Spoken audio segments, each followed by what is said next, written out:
bringing you the hottest, the latest news and public affairs.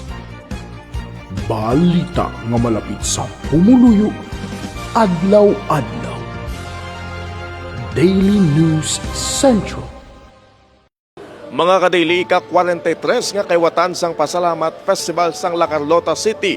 Nangin matahom kag nangin madilagon. Yaring report. Matahom kag nangin madilagon ang ika-43 nga kaywatan sa Pasalamat Festival 2026 sa siyudad sang La Carlota.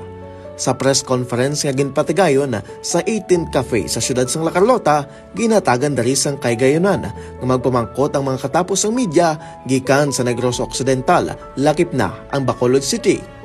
Gindiskusyonan diri ang assessment sang kaywatan kag pila ka mga mensahe sang mga pasalamat queen winners.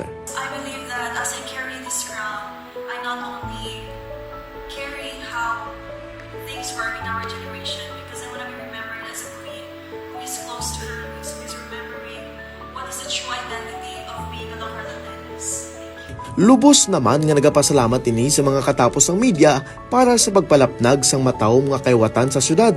And to our media partners, thank you so much for amplifying our event and sharing our story to a wider audience.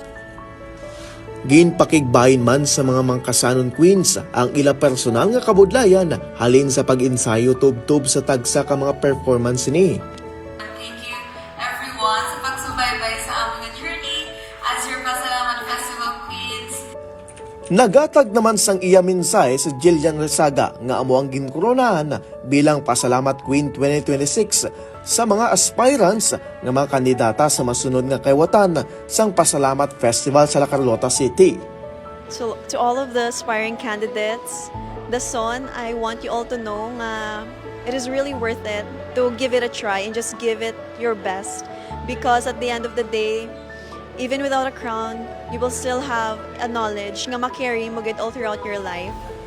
Kinkumpirma man ni Fini Halandoni nga hindi ilang matapos ang mga mangkasanon queens sa ila kadalagan sa stage apang ini ang mapadayon sa tagsa nila ka mga ginakapyutan nga advocacies nga pagasuportaran sang lokal nga panguluhan.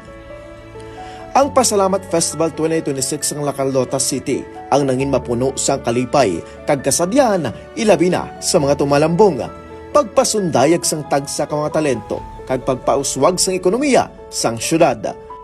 Daso naman tamalagaw sa Pasalamat Festival sang La Carlota City. Direktamente dari sa La Carlota City, ako si Kadili Jimmy Salvano para sa balita ng malapit sa pumuluyo, adlaw-adlaw. Daily News Central. Daily News Central.